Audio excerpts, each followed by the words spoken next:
Stanley coming to you with 100,000 watts of pure love. Today I'm going to present to you the Boolean blog for the spring of 2012. Also in it, I'm going to give some advice to Bibi Netanyahu for his appearance or speech at the U.S. AIPAC convention. First, let me give you a little personal background to encourage you in your future. At the first college I attended out of 11, I received my B.S. in Industrial Engineering. At the same time, I also received the annual Most Worthless Senior Award. I won the award unanimously with the vote of all fraternities, plus the independents, and that was the first time for a unanimous vote on that campus in all the years they'd done this, evidently due to a lack of competition commensurate with my particular experiences.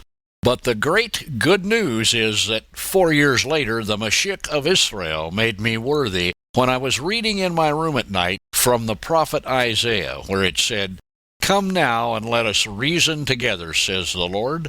Though your sins are like scarlet, they shall be white as snow. Though they be red like crimson, they shall be as wool." You can read that in the Tanakh in the book of Isaiah, chapter 1, verse 18.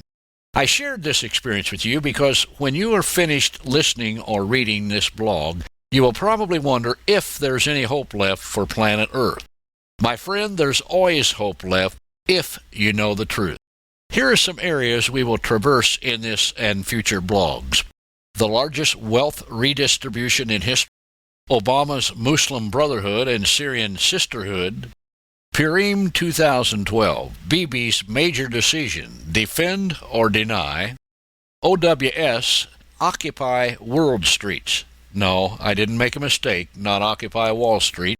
Networking with the opposite sex in the end times, Nephilim, UFO abductions, and neo-eschatology. That will be covered in a future blog. And energy, bonding element for the kings of the East. And that also will be covered in a future blog. This Boolean blog for the spring of 2012 is actually an insert into my previous Boolean blog for 2011 and 2012 titled Trends, Times, and Tribulation. In the summer of 2011, I predicted the following.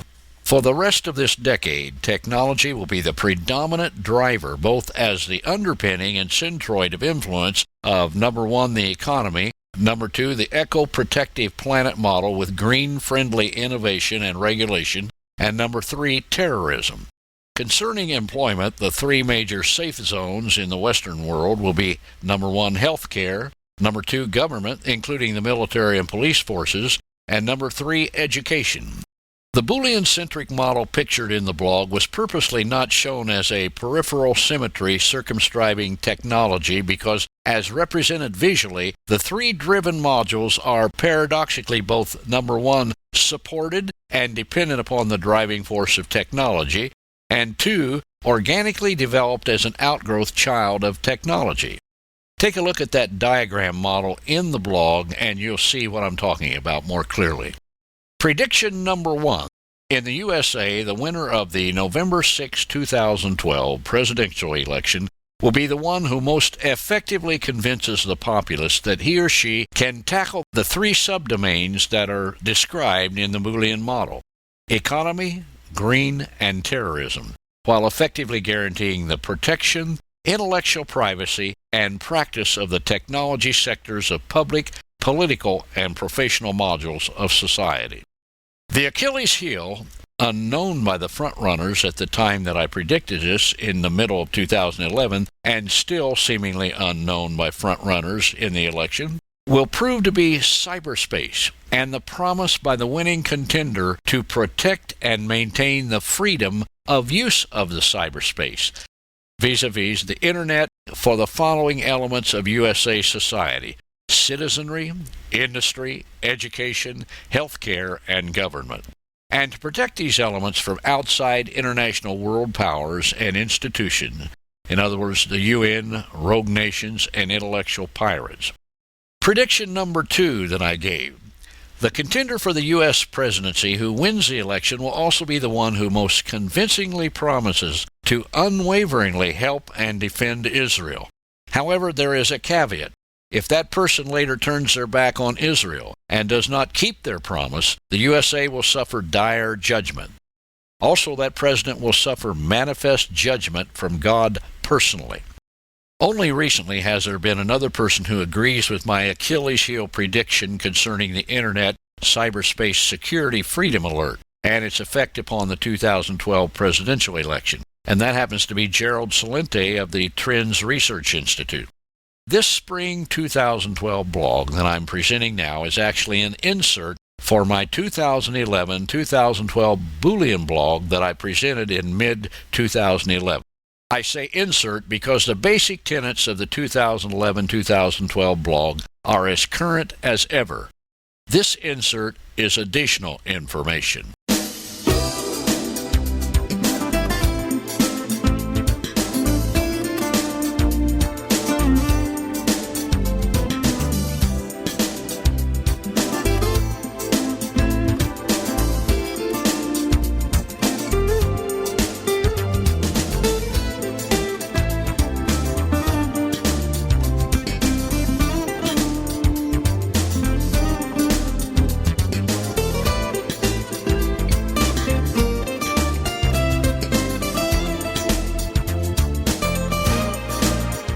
Now let's cover largest wealth redistribution in history. The greatest tax increase ever, probably over $300 billion, that's billion with a B, is about to be foisted on the American people by Barack Hussein Obama through cap-and-trade energy regulations. It will be the largest socialist redistribution of wealth in the history of the world brought about by emissions regulations. When Obama's green job czar, Van Jones, was removed after the public found out he was an avowed communist, Obama shifted gears in the background to bring the same objectives to pass. For further study, I recommend you study the New Global Currency at the University of Excellence website to learn more about Van Jones' hidden agenda. Also study USA, Past and Future. The links for those are in the show notes of this podcast. And for specific information on how Obama wants to use global warming and energy regulations to take your money, that is, if you're a citizen of the United States, and redistribute it to other individuals as well as other countries, read the book, The Greatest Hoax, How the Global Warming Conspiracy Threatens Your Future. Now let's discuss Obama's Muslim Brotherhood and Syrian Sisterhood. The Syrian dilemma is not really a dilemma. Syria is Iran's key play against Israel, providing not only arms for Hezbollah, but a strategic weapons depot for attack against Israel. Russia helps Syria to earn favor with Iran and oil largesse. Plus, Iran's promise to hold back Islamic Muslim terrorism inside Russian territory, which the Russians will find out is only temporary at some time in the future. Thousands of people have been injured or killed by Syria's leader Assad, way worse than the atrocities in Libya. However, instead of going in to help the thousands of injured people in Syria by direct attack on Damascus, the U.S. president proffers humanitarian routes of escape if Assad agrees. This safe haven plan of humanitarian routes of aid and rescue, while proposing to help the wounded, at the same time gives the murderer ruler Assad international immunity for his crimes, and it gives Obama some measure of accolades for a re-election campaign. President Obama has been backpedaling out of helping Israel several times, while at the same time helping Iran gain time in the enrichment of uranium and building a potential nuclear arsenal. If you consistently study my blog podcast on Podcast Satellite, The Voice of Israel, you will see that since 2006 I have been warning Israel and its leaders not to depend upon Obama, the UN, the EU, or NATO for help against Iran, and that the U.S. would just tie up time giving Iran the advantage to further their nuclear ambitions. Also see what I said in August 2008 about Obama, Syria, and Israel. The link for that is in the show notes of this podcast. Benjamin Netanyahu is in agreement with Saudi rulers in his disagreement to big power policies of the U.S. for handling the Assad regime in Syria. Obama acts as though he's shocked by the Syrian ruler's violence against his own people, but the U.S. president will not initiate steps for his removal. while Moscow showers arms and intelligence on the Syrian despot to preserve him from his enemies. Obama is afraid to take steps against the Syrian leader slaughtering people because of the coming U.S. election, while Russia showers the Syrian leadership with arms and intel to gain favor with Iran and secure a footprint in the Middle East.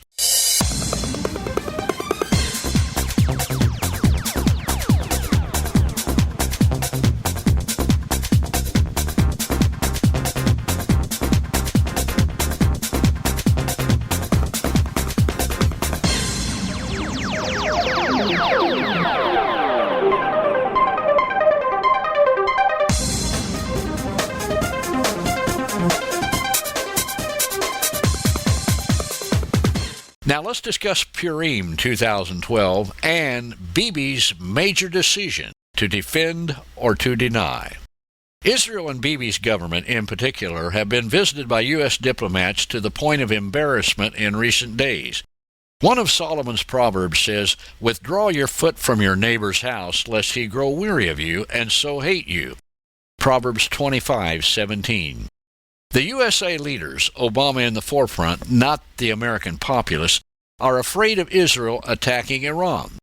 Excuses range from Iran will react with attacks on U.S. overseas bases and personnel. Number 2, Obama may have to respond with war. And 3, this would mean another backpedal from Obama's campaign promises in 2008. However, the real reason is threefold. Number 1, Obama is not the friend of Israel. Number 2, Obama is, from his background, pro-Islamic. And number 3, Obama does not want to jeopardize his chances of winning a re-election, regardless of how many of our friends are killed or injured. Regardless of how many of our friends are killed or injured by an attack from Iran.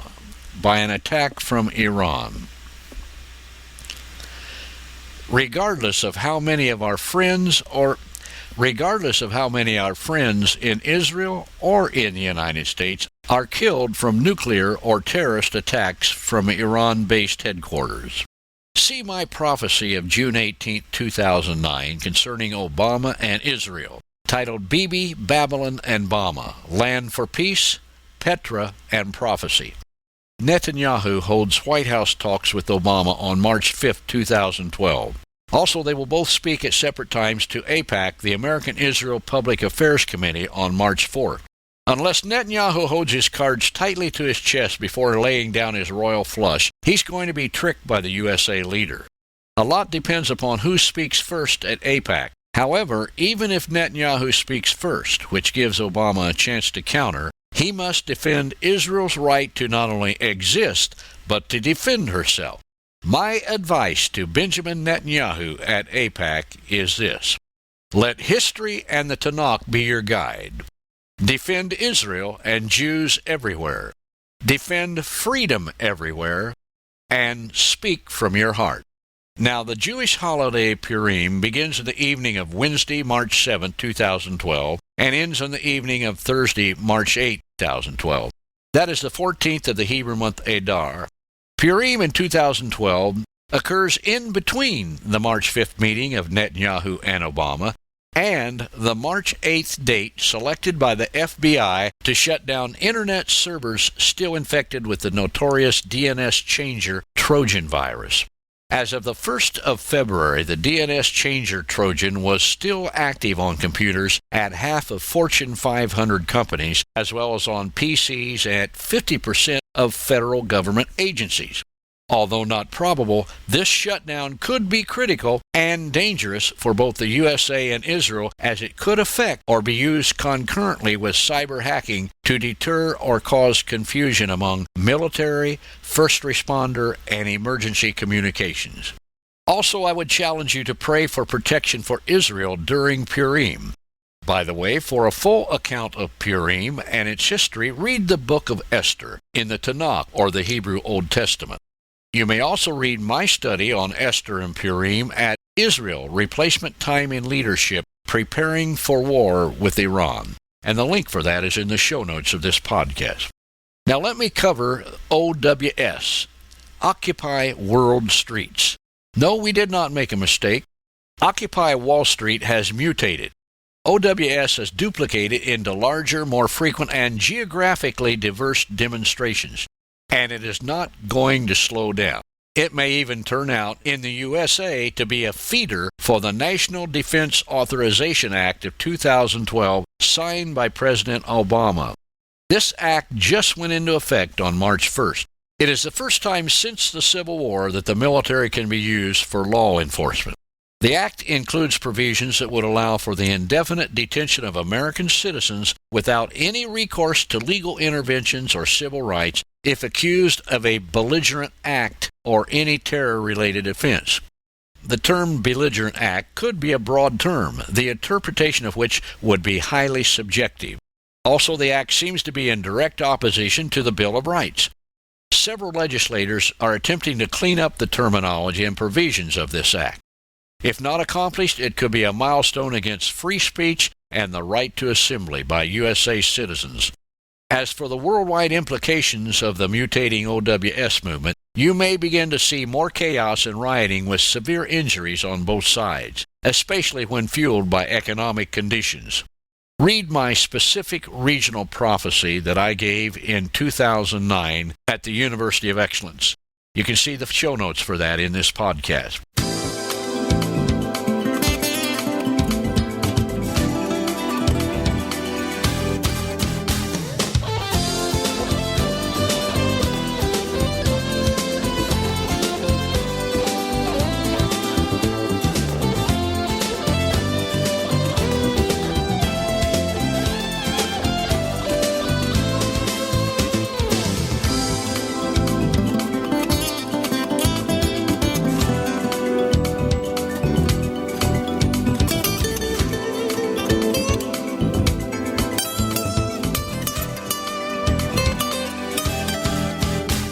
Now let's discuss networking with the opposite sex in the end times. Open marriage and deviant sexual behavior are just one of the end time signs that will increase. Check out trumpet number 6 at Revelation and the End Times in the University of Excellence website. I placed a link for this in the show notes. Here are practices that will increase as time progresses. Murder, drugs, which can be an association with witchcraft, fornication and sexual immorality, stealing, demon worship, and some may unknowingly commit demon worship, idol worship. However, in this blog insert for spring of 2012, when I discuss in the section on networking with the opposite sex in the end times, I'm not talking about networking for deviant sex. What I'm talking about is business, networking, and sex. That's the title of a book that's out that will give you some tremendous information. And I've placed a show note in the podcast where you can read a sample chapter of that.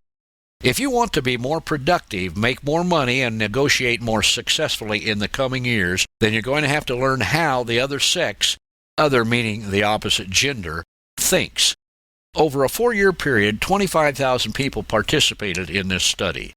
Some of the key issues discovered are as follows. For men are transactional, not relational. Men network more often, but seem to be less satisfied with their results. Men believe that self-improvement comes from doing it on their own, not learning from others.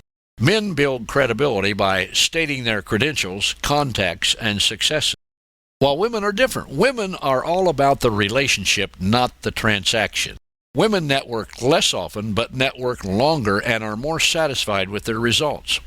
Women believe self-improvement comes from a variety of sources, and doing it themselves is not one of them. And finally, women build credibility by getting to know another person's character, family, and personal issues. Men and women see things differently when it comes to relationship building and communication in both the work and the non-work environment. Learn to improve in every area of your life as things will become more competitive in the future. And might I add, this may include your marriage. We read in the Brit Hadashah, the Hebrew New Testament, in the book of 2 Peter, chapter 1, verse 5, the following. And besides this, giving all diligence, add to your faith virtue, and to virtue knowledge. My friend, I trust this spring 2012 blog insert has given you something to think and pray about. What you may not have realized already is that the topics covered, plus the two I'm going to cover in future blogs, are key sectors for Boolean logic commonalities in relation to trends and issues. This is the primary purpose of the University of Excellence, and you may read those purposes and goals and the mission on the University of Excellence homepage. Note, we purposely omitted in this blog insert the trends of entertainment and style, as not critical to the objectives of this presentation. Also, the Boolean commonalities of economics, green, and technology were not included in this insert, as they're already included and are still current in the 2011-2012 blog, of which this blog is an insert. So to be covered in the future will be the following: Nephilim, UFO abductions and neo-eschatology, and energy, bonding element for the kings of the East. Remember, my friend, there's always hope if you know the truth. This has been your friend, Prince Handley, coming to you with 100,000 watts of pure, healing, miracle-working love. Baruch haba B'Shem Adonai.